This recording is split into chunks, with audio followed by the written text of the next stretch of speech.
مذاکرات تو نہیں، مذاق ہو رہا ہے. دونوں چھپن چھپائی کھیل رہے ہیں اور سب ٹرمپ کارڈ لے کے کارڈ پھر رہے ہیں جیبوں میں.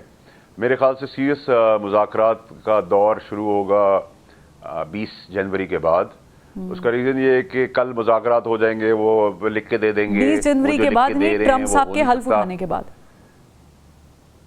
میں تو ٹرمپ کارڈ ہی کہہ سکتا ہوں. اب آپ سمجھدار ہیں، ٹھیک ہے، میں آپ کو ہنٹ دیتا ہوں. آپ کہہ سکتے ہیں، میں شاید نہیں کہہ سکتی، آپ کہہ سکتے ہیں. اچھا چلے میں کہتا ہوں.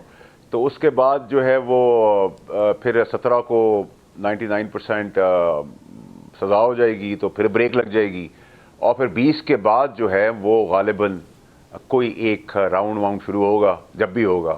لیکن اگر آج آپ مجھ سے کہیں کہ وہ کہہ رہے ہیں جوڈیشل کمیشن بنا دیں، بالکل بنا دیں. جب وہ بنانے بیٹھیں گے تو وہ کہیں گے ہم 2014 سے شروع کریں.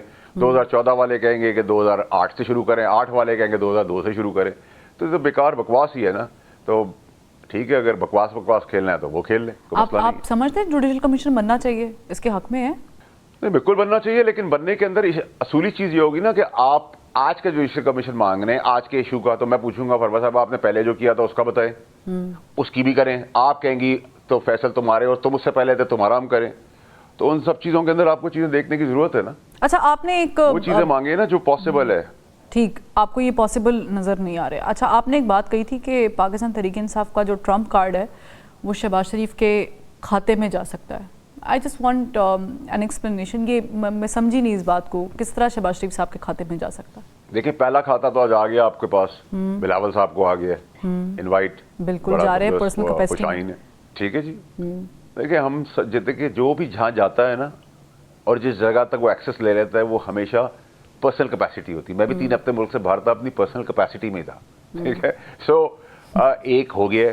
دوسرا یہ کہ میں آئی ووڈنٹ بی سرپرائز، میں آپ کو بول رہا ہوں کہ میری انالیسز اور جو باہر میں ہو کے آیا ہوں اس حساب سے مجھے نظر یہ آ رہا ہے کہ یہ بھی پاسبلٹی کہ ٹرمپ کارڈ جو ہے وہ پی ٹی آئی کھیسے سے نکل کے ان کے کھیسے میں چلا جائے، شہباز شریف صاحب کے. پھر کیا ہوگا؟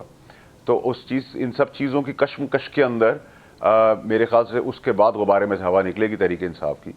اور دوسری چیز یہ کہ ابھی تک تو آپ جو چیزیں دیکھ رہے ہیں وہ تو آپٹکس کے اندر ہے، اس کو انجوائے کرتے رہیں آپ. ٹھیک. اچھا، یہ ظاہر ہے کہ چیزیں پیرالل چل رہی ہیں. القادر ٹرسٹ کیس کا فیصلہ 3 دفعہ مؤخر ہو گیا. 17 کو ظاہر ہے کہ ایکسپیکٹ کر رہے ہیں ایک مرتبہ پھر کہ شاید جو بھی فیصلہ ہوا ہوگا وہ سنا دیا جائے گا. از اٹ اے کوئنسیڈنس کہ یہاں سے مذاکرات ہو رہے ہیں، وہاں سے جج جو ہے وہ اگلی تاریخ دے دیتے ہیں؟ دیکھیں، میں آپ کو بڑی کلیئرٹی سے بتا دیتا ہوں کہ یہ اوپن اینڈ شٹ کیس ہے. ٹھیک ہے. 99 تاریخ کو آ جائے گا، سزا سخت قسم کی ہوگی، اور اس میں بلیک اینڈ وائٹ ہے ساری چیزیں. نمبر 1. نمبر 2 یہ کہ اگر مذاکرات ہو رہے ہوتے اور بیک ڈور میں بیگم صاحبہ سے مذاکرات چل رہے تھے اور کوئی ایکسٹرنل پریشر بھی تھا، تو پھر رزلٹ اس حساب سے آنے چاہیے. اس حساب سے بھی نہیں آ رہے، تو اس کا مطلب کوئی پریشر بھی نہیں ہے، نہ مذاکرات پیچھے ہو رہے ہیں. تو یہ سب چمک جو ہیں فیڈ کی جا رہی ہے طریقے انصاف سے ٹو کریٹ کنفیوژن. اور پروپیگنڈا کے تو وہ چیمپئنز ہیں، اور اس میں تو آپ ان کو نہیں مار پا رہے، نہ گورنمنٹ کر پا رہی ہے، نہ کوئی جواز دے پا رہی گورنمنٹ. تو گورنمنٹ کے پاس تو نہیں ہے ابھی کچھ دینے کو. نمبر 1. نمبر 2 یہ کہ سزا جو ہے وہ بلیک اینڈ وائٹ آنی ہے، اور تاریخ بدلی جا سکتی ہے، سزا بدلی نہیں جا سکتی.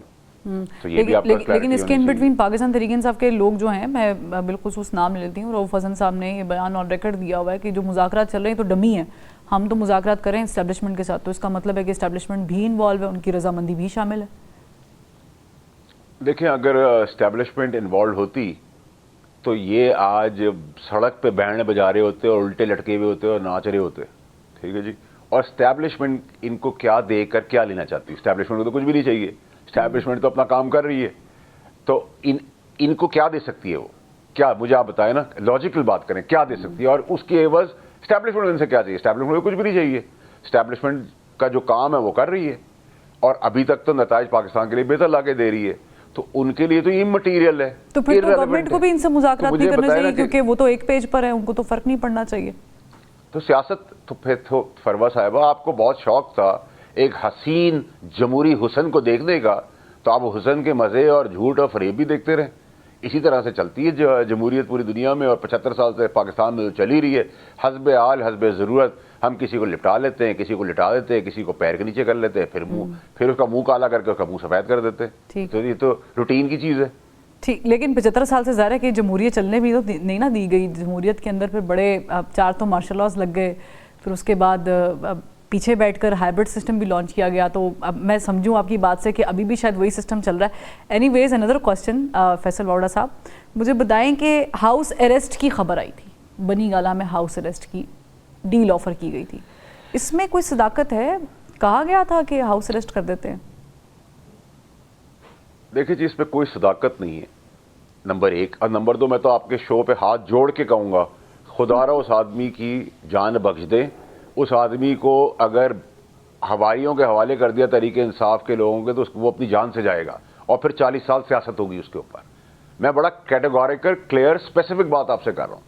تو جتنے دن تک ان کی جان کو بچا, اگر آپ نے اس کی جان سے کھیلنا ہے تو آپ بالکل آپ کورٹ بھی اس کو ریلیز کر دیں اور بنی گالہ میں ہاؤس اریسٹ کرا دیں, اور اس کے بعد اللہ نہ کرے پھر ان کے ساتھ کے جو ساتھی ہیں اور رشتہ دار ہیں وہ جو ان کے ساتھ کریں گے وہ پوری قوم دیکھے گی. اور 45 سال بعد میں نہیں چاہتا کہ پھر آپ میرے اور آپ کے پیدا ہونے سے پہلے جو چیز پتہ ہے سب کو کہ ہم بتائیں کہ جی بھٹو صاحب کی پھانسی غلط ہوئی تھی.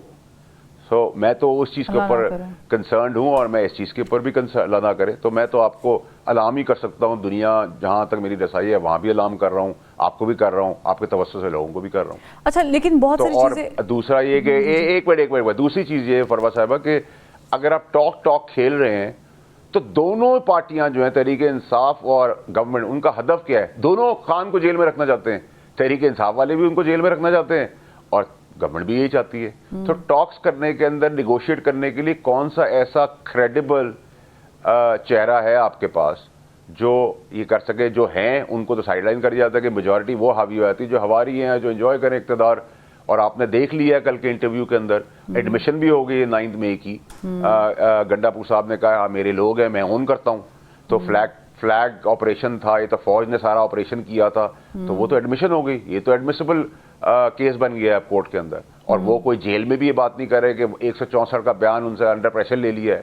پھر مولانا صاحب کے اوپر جو انہوں نے غلاظت بھرسی ہے, احسان فراموشی کی ہے کہ ان کے والد کہہ رہے ہیں کہ مولانا فضل الرحمان پیسے لے کے میری مخبری کرتے تھے, تو ہم, اس کا باپ بھروسہ نہیں کرتا تو ہم کیسے کریں. پھر انہوں نے یہ بھی کہا کہ میں کڈنیپ نہیں ہوا کبھی بھی, مجھے آج تک کسی نے نہیں کیا. تو عمر ایوب نے جو بلیم کیا تھا ایجنسیز کو, وہ جذبات میں آگے کر دیا تھا. تو میں کون سی بات ہے, سارا فریب جھوٹ تو کھل کے سامنے آ گیا ہے. چلے, یہ تو ظاہر ہے کہ آپ کہہ رہے ہیں کہ دونوں پارٹیز, گورنمنٹ اور پاکستان تحریک انصاف والے, خود چاہتے نہیں ہیں کہ عمران خان صاحب باہر آئیں.